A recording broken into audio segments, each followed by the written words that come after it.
우리가 계속해서 십계명 말씀을 살펴보고 있는데요. 8계명, 오늘 도둑질하지 말라라고 하는 이 계명을 함께 여러분과 나누고자 합니다. 루터는요, 6계명, 그러니까 우리 자신과 이웃의 생명을 보호하는 것, 7계명, 가장 가까운 배우자를 사랑하고 보호하는 것에서 이제 이 8계명은 재물의 범주로 지금 10계명이 넓혀가고 있다, 확장하고 있다, 이렇게 이야기를 합니다. 1번 루터의 말입니다. 한번 여러분 같이 읽어볼까요? 시작. 당신 자신과 배우자 다음에 다룰 문제는 재물입니다. 이것 또한 보호하는 것이 하나님의 뜻입니다. 그래서 누구도 이웃의 소유를 훔치거나 빼앗지 말라고 명령하십니다. 예. 이웃의 소유를 보호하는 것이 하나님의 뜻입니다. 이게 이제 8계명의 의미라 하는 거죠. 너무나 당연한 진리인데요. 그런데 우리와 우리 주변의 삶을 돌아보면 정말 이 계명만큼 많이 어기는 계명이 또 없습니다. 그야말로 사방이 다 도둑놈 천지예요.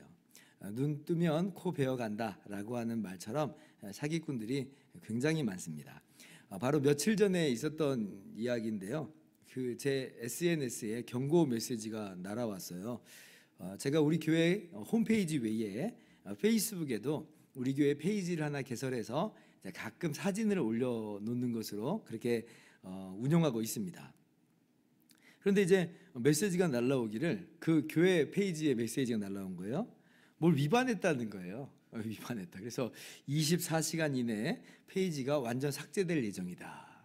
제가 페이스북에는 공을 그렇게 들이지 않았으니까 삭제돼도 크게 지장은 없습니다만 그래도 삭제된다라고 하니까 좀 약간 속상하잖아요.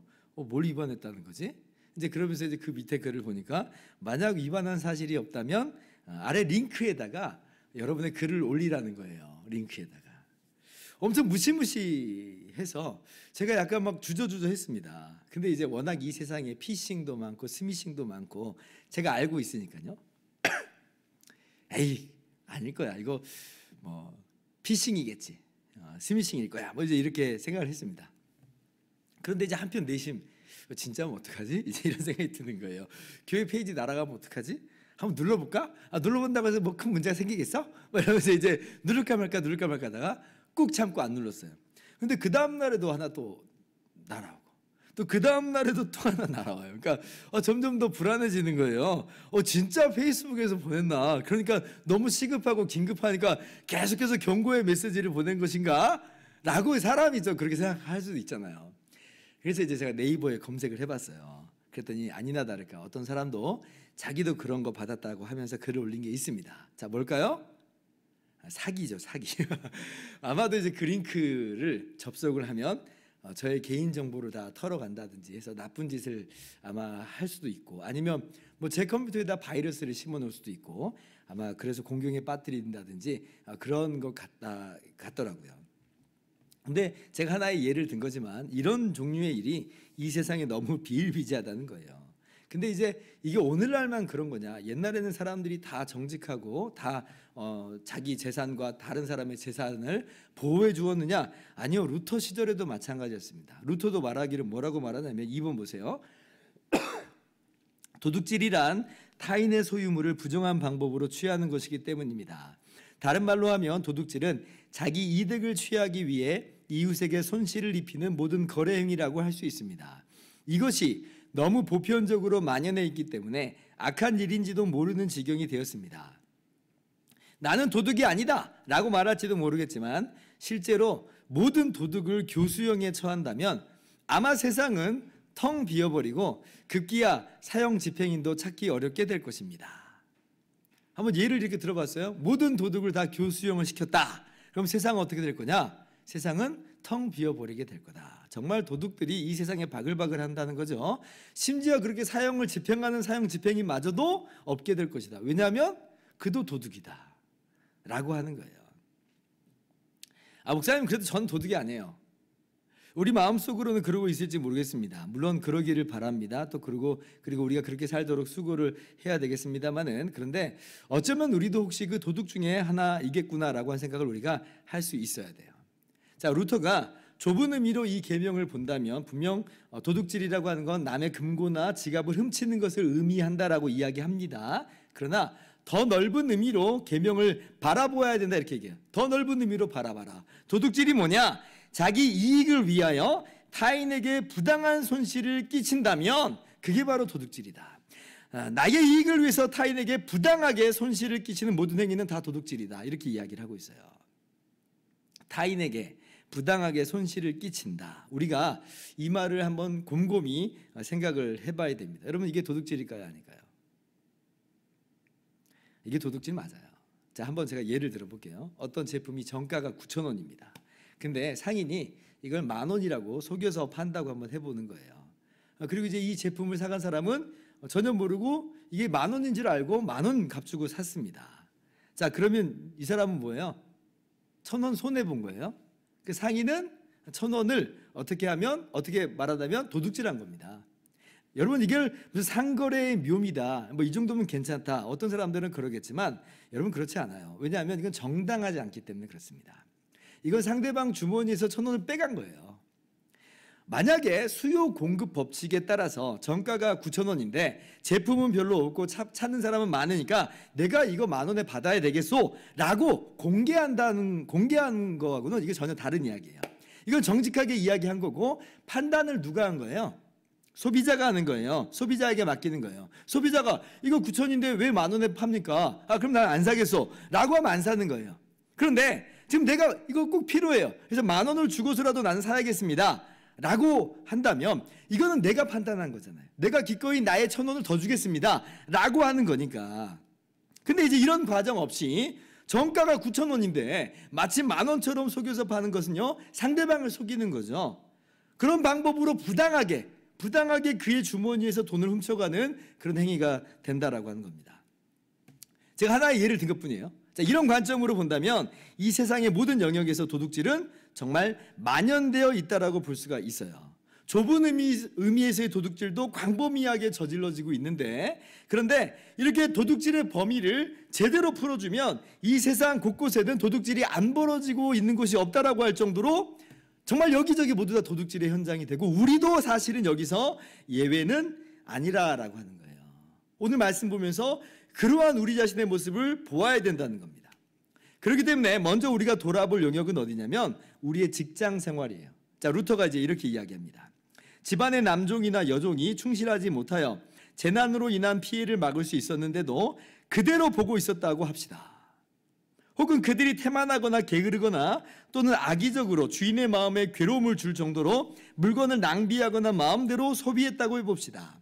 동일한 방법으로 대충 일하면서 공돈이나 바라고 사기치고 자기 일에 성실하지 못한 수공업자와 노동자들, 일당을 받고 일하는 사람들에게도 이 계명을 적용할 수 있습니다. 이런 자들은 좀도둑보다 질이 훨씬 나쁩니다. 오늘날이야 종이나 노예가 없는 시절이니까 이게 직접적으로 적용이 안 될 수 있나 보다라고 생각을 할 수 있지만 그렇지 않죠. 바로 이어서 노동자까지 함께 묶어서 이야기를 하고 있죠. 노동자. 그러니까 노동자라고 할 땐 그 시절이나 우리 시절이나 별로 다를 바가 없는 거예요. 자, 그런데 당시에도, 오늘날도 마찬가지인데 당시에도 태만하게 일하는 사람들이 있었다는 거죠. 그럼 이건 뭐예요? 자, 고용인과 회사의 이익을 부당하게 침해하는 겁니다. 고용인이 왜 이 사람에게 임금을 주는 거겠어요? 왜 이 사람을 고용했어요? 이 돈을 주면서 그 시간에 일하라고 고용을 한 겁니다. 그런데 맡겨진 일을 잘 안 하고 그냥 보일 때만, 고용인이 볼 때만 잠깐 일하는 척하면서 그냥 시간을 흘려보낸다면 그만큼의 지금 뭘 하고 있는 거냐면 고용인의 돈을 훔쳐가고 있는 거죠. 이게 도둑질이잖아요. 자, 회사에서 일할 때도 보세요. 회사에서 이익을 창출하라고 직원을 고용한 거죠. 그러면 이제 그때는 나의 이익을 위해서 일하는 것을 함께 가지고 어떤 걸 갖고 있냐면 회사의 이익을 우리가 가지고 있어야 돼요. 사실 그리고 회사의 이익을 위해서 지금 그 회사에서 일하는 게 더 본질이죠. 그런데 내 이익을 위해서 회사의 이익을 희생시킨다면, 가령 예를 들면 싼 가격에 같은 품질의 물건을 살 수 있었는데, 받을 수 있었는데, 근데 내가 뒷돈을 받고 그것보다 조금 더 비싼 가격으로 그 물건을 받았다 한번 해보세요.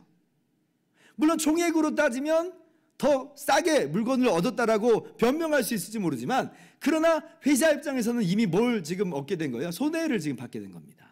자기 주머니는 두둑해졌죠. 근데 회사는 손해를 받은 거예요. 이걸 전문 용어로 뭐라고 말하냐면 배임죄라고 합니다. 오늘날 우리 사회 속에서도 배임죄라고 이야기를 해요. 그러니까 정말 맘먹고 그런 도둑질을 한 사람도 있고요. 근데 이제 또 변명하기를 이렇게 변명할 수 있죠. 고용인이 뭐 그 회사가 대접을 형편없이 하니까 그렇게라도 해서 내가 내 몫을 챙겨야겠다. 거의 제가 볼 땐 대부분이 이런 생각하고 있습니다. 심지어는 목회자들 중에서도 이런 생각을 하고 있는 사람들이 있어요. 왜냐하면 교회에서 예를 들면 드리는 사례비가 굉장히 작거든요.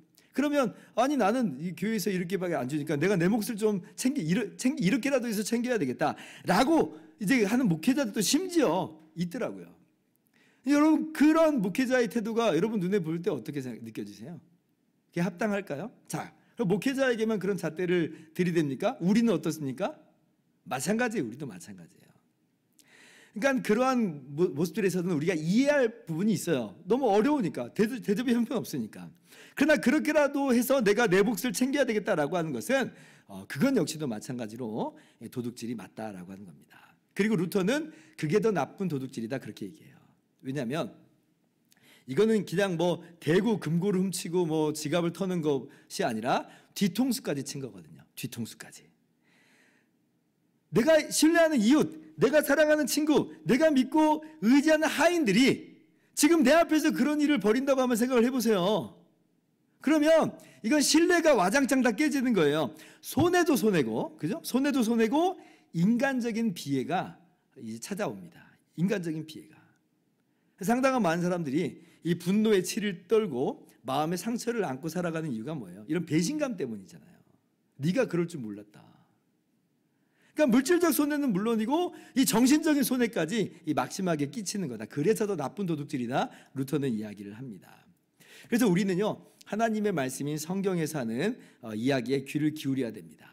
신약 성경 곳곳에 이야기하는 바가 뭐예요? 뭐라고 말씀해요? 골로새서 3장 22절부터 25절 대표적으로 제가 한 구절을 가져와 봤어요.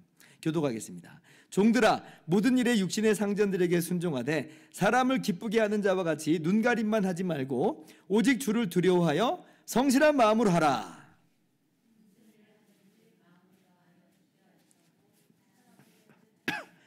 이는 기업의 상을 주께 받을 줄 아나니 너희는 주 그리스도를 섬기느니라.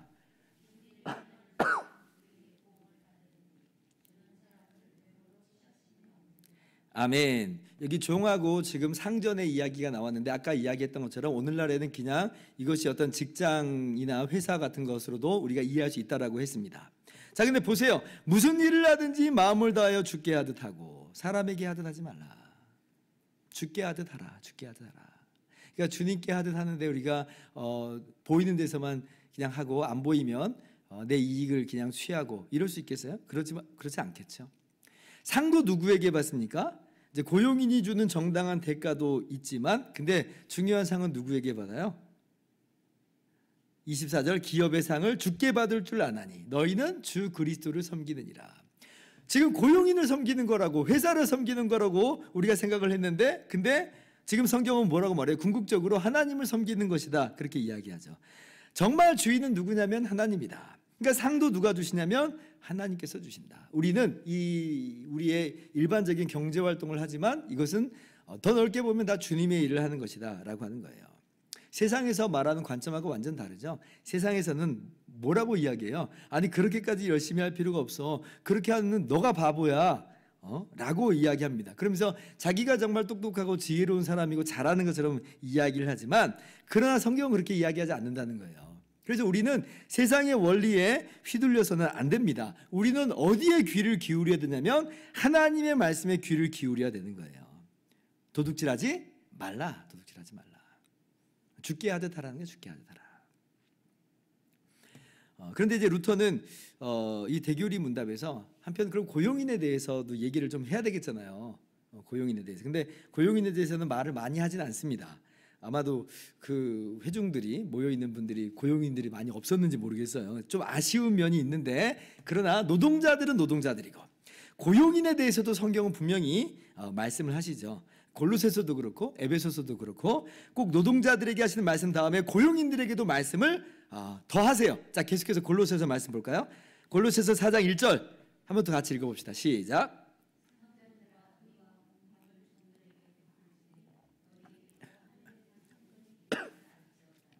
자, 상전들은 그러면 다 그냥 그렇게 노동자들 고용하면서 있으면 되는 거냐? 그렇지 않죠. 의와 공평을 베풀어야 됩니다. 의와 공평을 종들에게 베풀어라. 이게 무슨 말이냐면 정당한 대가를 주라는 거예요. 쉬어야 할 때는 쉬게 하라는 것이고 줘야 될 때는 주라는 겁니다. 그런데 만약에 그 고용인들이 그렇게 하지 않으면 그것도 뭐예요? 그러면 그건 노동자들의 시간과 노동자들의 노동력을 도둑질하는 겁니다. 그러니까 상대방의 것을 역시 부당하게 착취하고 있는 거예요. 그러면 이 고용인도 뭐 하고 있는 거예요? 도둑질하고 있는 거예요. 그러니까 노동자들은 노동자들의 영역 안에서 도둑질이 있어요. 근데 고용인도 마찬가지로 고용인의 영역 안에서 도둑질이 있는데 정당한 대가를 주지 않는 것, 이건 도둑질이다. 게다가 이 상전들은 더 무거운 죄를 저지르고 있는 건데 이중의 죄를 저지르고 있기 때문에 그렇습니다. 왜 그러냐면 지금 상전들에게도 주인이 있어요. 누가 주인이에요? 말씀 보니까 너희에게도 하늘의 상전이 계심을 알지어다. 정말 상전은 누구냐면 하나님이시라는 겁니다. 이 상전들의, 이 주인들의 상전이 있어요. 하나님이세요. 그러니까 지금 그들이 가지고 있는 어떤 재물과 이 권세들은 하나님께서 맡기신 거예요. 하나님께서. 그러니까 이건 쉽게 생각하면 청지기와도 같이 맡아 있는 것뿐입니다. 그런데 하나님의 건데 하나님의 것을 가지고 노동자들에게 정당하게 지불해야 되는데 그렇지 않고 정당하게 주지 않았다는 건 자기 주머니로 왔다는 거잖아요. 그러면 이건 뭐예요? 노동자들의 것을 훔치는 거죠. 동시에 하나님이 노동자들에게 주라고 맡겨놓은 건데 하나님의 것을 또 취한 거예요. 이중의 죄를 저질렀죠. 상전들은 노동자들에게도 도둑질한 거고 하나님의 것도 도둑질한 겁니다. 양쪽으로 죄를 짓는 거예요. 그러니까 사실 상전들이 저지르는 도둑질은 더 큰 죄다라고 하는 거예요. 그러니까 이거는 이 고용하는 사람들이, 경영하는 분들이 더 유의해야 되는 그런 부분들입니다. 그러니까 이런 영역에서 우리가 내가 지금 도둑질하고 있는 거 아닌가 돌아보자는 거예요. 자, 그리고 계속해서 두 번째로 우리가 돌아볼 영역은 우리의 상거래입니다. 상거래. 경제생활이죠. 아까 잠깐 예를 들었어요. 그죠? 자, 루터의 이야기를 한번 들어봅시다. 한번 같이 읽어볼까요? 4번 시작. 시장과 일상적인 일터에서 활개를 칩니다. 어떤 사람은 대놓고 결함이 있는 상품을 팔고 도량을 속이며 위조화폐를 유통시키고 타인을 속입니다. 비밀스러운 속임수와 교활한 계획 아래 상거래를 하면서 타인의 이익을 탈취합니다. 대놓고 결함 있는 상품을 판다. 예를 들면 시장에서 10,000원어치 꽃게를 샀는데 집에 와서 보니까 꽃게 다리가 없어. 이게 얼마 전에 이제 뉴스에 나왔던 이야기잖아요. 이게 10,000원짜리가 맞아요? 도둑질이에요. 아까도 제가 예를 든 그런 케이스들이라고 볼 수가 있습니다. 예를 들어 저울로 물건을 달아줄 때 상추를 산다든지, 옛날에 상추 한 근 400g 막 달아줘서 사기도 했잖아요. 뭐 쌀을 산다든지 할 때 미세하게 저울을 조작해. 뭐 주유기에서 기름을 넣는데 주유 계량기를 조작해. 이게 다 뭐예요? 도둑질입니다. 그런데 자, 아까 말했던 이런 일상생활에서의 경제생활에서의 도둑질이 있는데, 근데 어떤 종류의 도둑질이 또 있냐면 거대 장사꾼, 기업, 어떤 조합, 이런 사람들이 담합을 하는 게 있어요. 담합을 해가지고 가격을 막 높여 조작을 하는 거예요. 조작을. 뭐 증권 조작, 뭐 주식 조작 이런 것도 있죠. 그러니까 루터는 이런 도둑들이야말로 진짜 큰 도둑이라고 말합니다. 맞아요. 진짜 큰 도둑이에요. 이 규모에서부터 달라요. 근데 이런 사람들은요, 부끄러운 줄 몰라요. 떵떵거리고 살고 오히려 존경까지 받기도 합니다. 개탄스러운 일이죠. 개탄스러운 일이에요. 이뿐 아닙니다. 종교적으로도 큰 도둑이 있어요.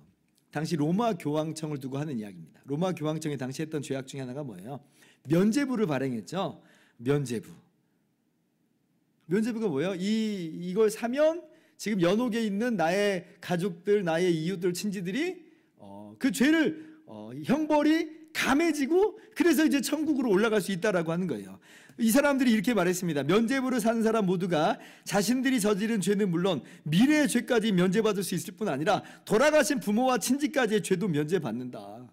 당신들을 낳아준 부모와 그리운 친척들을 돈 몇 푼이면 연옥에서 구해낼 수 있는데 이 뜨거운 불꽃의 고통에서 건져낼 수 있는데 어찌 돈을 아낀단 말인가? 면죄부 사라는 거예요. 그러니까 사람들이 그 당시엔 종교개혁이 일어나기 전이었으니까 그런가 보다 하고 각자 주머니에서 주섬주섬 돈을 꺼내다가 면죄부를 샀습니다.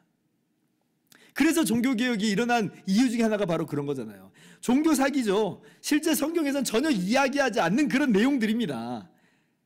연옥이라고 하는 거 성경에 없는 내용이에요. 지금도 로마 가톨릭이 말하는 것처럼 교회가 무슨 공덕의 창고를, 성인들의 그 공로들을 모아놓은 창고가 있는가? 교회가 보유해가지고 마음대로 나눠줄 수 있는 것인가? 말도 안 되는 이야기예요. 그래서 우리가 구원받는 거 아닙니다. 우리는 오직 예수 그리스도를 믿음으로 은혜로 구원을 받아요. 근데 무슨 면죄부예요? 이거 다 도둑질인 거예요. 근데 그렇게 해서 지금 사람들의 주머니에서 돈을 강탈해가고 있었다는 거죠. 루터가 이야기하는 거죠. 이런 도둑이야말로 하나님 앞에서 가장 큰 도둑입니다. 하나님은 이들의 죄과에 합당하게 심판하시고 그대로 갚아주실 것입니다. 그러니까 정말 많은 영역에서 우리가 도둑질이 횡행되고 있다라고 하는 거예요. 근데 이게 무슨 로마 교황청이나 어떤 담합하는 기업이나 그런 조합들만 그런 거냐? 그렇지 않죠. 아까도 얘기했던 것처럼 도둑질의 죄를 저지르는 우리 모두에게도 마찬가지로 이 하나님의 이 공의의 심판이, 진노의 심판이 있다는 것을 우리가 기억을 해야 돼요. 4번 보세요. 이것은 오늘 이 시대를 살아가는 지독히 오만한 상인과 노동자들에게도 그대로 적용됩니다. 그들은 남의 것을 마치 자기가 주인인 것처럼 소유권을 행사하고 원하는 것을 무엇이든 소유할 수 있는 듯 행동합니다. 그런 사람들은 하고 싶은 대로 돈에 푹 빠져 살게 놔두십시오. 그러나 하나님은 당신의 계명을 잊지 않으십니다. 하나님께서 8계명을 친히 주셨는데 이 계명 잊으시겠냐는 거예요. 이 계명 없는 것처럼 그냥 하시겠냐는 거예요. 그렇지 않다는 겁니다. 하나님께서 말씀하신 하나님의 계명이니까 하나님은 반드시 이 계명대로 공의의 심판을 하신다. 그래서 우리는 참으로 멸망받아 마땅한 죄인들이 맞죠. 그러니까 십계명 보면서 우리가 우리 자신의 모습을 부인할 수가 없는 거예요. 우리가 정말 죄인이구나. 우리가 깨닫게 되는 겁니다.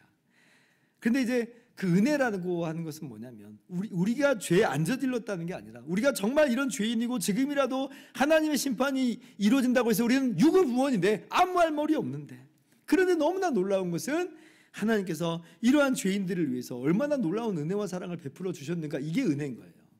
마치 오늘 새벽에 말씀에서 본 것처럼 풍랑 위를 받아 걸어오시는 그 예수님처럼 그 예수님께서 하늘 보좌를 버리시고 하늘 영광을 가리시고 이 땅에 우리와 똑같은 사람이 되셔서 우리 곁에 찾아와 주셨잖아요. 그리고 우리를 위해서 대신 십자가에서 우리의 죄값을 다 치르시는 것으로 대신 죽기까지 하여 주셨습니다. 그러니까 얼마나 놀라운 은혜인지. 은혜예요. 정말 은혜. 자격 없는 자에게 거저주시는 은혜입니다. 사랑이에요. 아들을 보내주기까지 하신 하나님 아버지의 사랑, 우리를 위해서 대신 이 땅에 오시고 죽기까지 하여 주신 예수님의 사랑, 그 은혜로 거저 죄 용서 받은 거예요. 정말 너무나 감사할 따름이죠. 자, 그런데 그 은혜를 받은 건 맞아요. 맞는데 그래서 그러면 우리가 마음대로 그냥 도둑질해도 된다는 거냐? 그건 아니죠. 그건 아니죠. 우리가 우리의 의와 행위와 공로로 구원받은 건 아니에요. 오직 은혜예요. 그러면 오히려 은혜 받은 사람이 어떠한 모습으로 살아가야 되는가 더 우리가 분명히 나타날 수 있어야 됩니다. 세상 사람들과는 다르게 우리는 도둑질하지 말아야 된다는 거죠. 은혜 받은 사람의 마땅한 삶의 모습을 우리가 어느덧 취할 수 있기를 바랍니다. 자, 이제 마지막 적용을 봅시다. 5번이에요. 같이 한번 또 읽어봅시다. 시작. 이 계명의 첫째 주제는 금지입니다. 이웃에게 손해를 입히거나 부정한 일을 하지 말라는 것이 첫째 주제입니다. 우리는 이런 일에 동의하지도 눈 감지도 말아야 합니다. 오히려 이런 불의함에 대적하고 미연에 방지해야 합니다. 다음 주제는 하나님께서 이 계명을 통해 우리에게 제공하시는 것입니다. 우리는 이웃의 재화를 증진시켜야 합니다. 그리고 이웃이 어려움을 당했을 때 돕고 나누며 손을 내밀어 내 소유도 꾸어 주어야 합니다. 친구든 원수든 상관없습니다. 그러니까 첫 번째는 금지예요. 도둑질하지 말라라고 하는 거예요. 그런데 이 8계명은 금지만을 말하는 게 아니라 또 우리가 마땅히 해야 될 것에 대해서도 이야기하고 있다는 겁니다. 루터는 이 도둑질을 방지하는 것에 있어서 국가 시스템이 이렇게 도둑질하지 못하도록 막 담합하지 못하도록 잘 작동해야 된다고 이야기합니다. 그래서 손해 보는 사람이 없도록 시스템을 잘 제도를 갖춰 나가야 된다라고 하는 거죠. 근데 더 적극적으로 어디까지 이야기하냐면 뭐라고 말해요? 이웃의 재화를 증진시켜야 된다. 우리가 지금 그렇게 살아야 된다는 거죠. 그리고 또 특별히 가난하고 어려운 이웃을 돌보아 주어야 된다. 이렇게 이야기합니다. 이건 뭐 루터만 이야기하는 게 아니라 우리 개혁교회도 마찬가지로 이 8계명을 해설할 때 이 부분을 분명하게 함께 이야기를 해요. 그러면 이게 뭐 어떻게 도둑질하지 말라라고 하는 계명과 연결이 되는가? 루터는 뭐 이 이상 더 자세한 이야기를 하진 않습니다만 우리는 성경 말씀을 통해서 충분히 그 근거를 우리가 생각을 해볼 수가 있죠. 한번 생각해 봅시다. 이웃의 재화를 증진시켜야 된다. 이거 너무 당연한 말이에요. 왜 그러냐면 보세요. 우리가 도둑질하지 않고 성실하게 정말 제대로 일을 하잖아요. 그럼 어떻게 되겠어요? 이웃의 재화가 증진되게 되어 있어요. 그러니까 우리가 일하는 곳마다, 우리 믿는 사람이 일하는 곳마다, 가는 곳마다 잘 되는 곳들이 많아질 수밖에 없는 겁니다. 일반적인 상황에서는 그렇죠. 일반적인 상황에서는 특별하게 갑자기 외부적인 어떤 환경이 돌출돼서 어려움에 빠지지 않는 이상은 성실하게 일하면 복을 받죠. 구약에서도 보세요. 요셉이 성실하게 일하니까 보디발의 집이 복을 받잖아요. 요셉이 성실하게 일하니까 애굽 나라가 복을 받고 가나안 땅이 복을 받잖아요. 야곱이 바단 아람에서 성실하게 일하니까 라반 같은 그런 사람의 양떼가 늘어나기도 합니다. 그러니까 대표적인 샘플들인 거예요. 그러니까 도둑질하지 말라라고 하는 거하고요, 이웃의 재화를 증진시키라는 말은 동전의 양면입니다. 동전의 양면이에요. 자, 그리고 어려운 이웃을 돌봐줘야 된다고 그러죠. 왜 어떻게 이게 연결되는가? 왜 그러냐면 아까도 이야기했듯이 우리가 청직이라서 그래요. 이것이 지금 나의 재산인데 근데 궁극적으로는 하나님의 것이에요. 하나님께서 내게 맡겨주신 재산이다. 예전에는 우리가 당연히 이건 내 거야 라고 생각을 했는데 이제 우리가 예수 믿고 난 다음에 어떻게 알게 됐어요? 생각해 보니까 하나님께서 내게 이런 재산을 이룰 수 있는 건강을 주셨고 힘을 주셨고 지혜를 주셨고 사람들을 붙여주신 거예요. 그래서 누릴 수 있게 된 겁니다. 이거 조금 더 우리가 우리의 것이라고 주장할 수 있는 것들이 아닌 거예요. 하나님이 허락해 주신 것들이에요. 다 하나님의 것들이에요. 하나님의 것으로 하나님께서 우리에게 맡겨주신 것들인데, 그러면 자, 우리 주변에 있는 어려운 이웃들에 대해서 하나님께서 뭐라고 말씀하시는가? 성경이 뭐라고 말씀하시는가? 레위기 23장 35절 같이 읽어봅시다. 시작. 내 형제가 가난하게 되어 빈손으로 내 곁에 있거든 거류민이나 동고인처럼 너와 함께 생활하게 하되. 하나님의 것을 가지고 하나님의 것으로 사용하라는 거예요. 그렇지 않으면 어쩌면 우리는 이제 하나님의 것을 도둑질하고 있는 모양새를 취하고 있기 때문에, 그래서 어려운 이웃을 돌보아 주라라고 하는 거예요. 그리고 잠언 19장 17절입니다. 우리가 얼마 전에 잠언 말씀을 큐티했을 때 이 말씀이 참 너무나 인상적이었어요. 또 같이 읽어봅시다. 시작. 가난한 자를 불쌍히 여기는 것은 여호와께 꾸어드리는 것이니 그의 선행을 그에게 갚아주시리라. 이거 정말 너무 놀랍죠. 하나님의 것을 가지고 하나님의 일을 하는 거면 이건 칭찬받을 일이 아니거든요. 사실 정말 그렇게 하는 것뿐인데, 그런데 우리가 하나님의 것을 가지고 하나님께서 우리에게 맡겨주신 것을 가지고 구제를 한다고 할 때 하나님은 그거 당연한 거야 라고 말씀하시는 게 아니라 갚아주신다, 하나님께 꾸어드리는 것이다, 이렇게까지 말씀을 하세요. 좀 너무 놀랍죠. 그러니까 이건 하나님께서 상까지 주신다고 하니까, 그러니까 우리가 더욱더 즐겁게 또 어려운 이웃을 돕는 일을 감당할 수가 있는 겁니다. 근데 만약에 우리가 그렇게 하지 않고 그냥 이거 다 내 거다 라고 움켜쥐고만 있으면 그게 정말 하나님께서 원하시는 것인가? 정말 그것이 하나님의 것을 하나님의 것으로 제대로 우리가 사용하고 있는 것인가? 라고 하는 것을 우리가 돌아보아야 합니다. 그래서 우리가 8계명을 이해할 때 우리는 꼭 청직이다라고 하는 것을 기억을 해야 됩니다. 하나님의 것을 맡아 관리하는 사람이다. 궁극적으로는 다 하나님의 것이다. 하나님께서 사용하기 원하시는 곳에 사용하기를 우리가 주저하지 말고 아까워하지 말아야 하겠습니다. 요즘에는 구제기관이 참 많이 발달이 돼 있죠. 거의 다 기독교 계열입니다. 그러니까 우리 성도님들이 이 부분을 정말 참 잘하고 있다라고 하는 것이에요. 우리가 더 잘 감당할 수 있기를 바랍니다. 꼭 직접 만나서 구제하지 않더라도 뭐 이런 기관을 통해서도 구제할 수 있고, 또 교회 구제연금이라고 목적원금을 내면 교회를 통해서도 이런 일을 할 수 있어요. 교회가 직접 하든지 교회가 어떤 기관하고 연계돼서 하든지 그렇게 또 할 수도 있죠. 우리 교회도 그래서 미약하게나마 매년 조금씩이라도 필요한 곳에 이제 흘려보내고 있는데요. 앞으로도 잘 감당할 수 있기를 바랍니다. 자, 이제 말씀 마칩니다. 도둑질하지 말라 8계명을 우리가 함께 살펴보았어요. 정말 잠잠히 돌아보면 우리가 우리의 마음과 생활에서 돌이켜 보아야 될 부분이 참 많습니다. 나랑 상관없는 계명인 줄 알았는데 그런데 사실 우리도 이 8계명에 지금 걸려 있는 부분들이 참 많아요. 그만큼 우리가 죄악에 많이 물들어 있고 세상 원리에 많이 물들어 있다는 것입니다. 오늘 말씀 통해서 깨우쳐 주시지 않았다면 우리도 모르고 살아갈 것들이 너무나 많았는데 하나님께서 오늘 말씀 통해서 성도로서 마땅히 행할 바를 우리에게 알려주신 거예요. 우리 모습을 말씀으로서 돌아볼 수 있기를 바라고 다짐하면서 성령께서 주시는 힘으로 또 말씀을 준행하면서 살아가는 저와 여러분 모두 되기를 주님의 이름으로 축원합니다.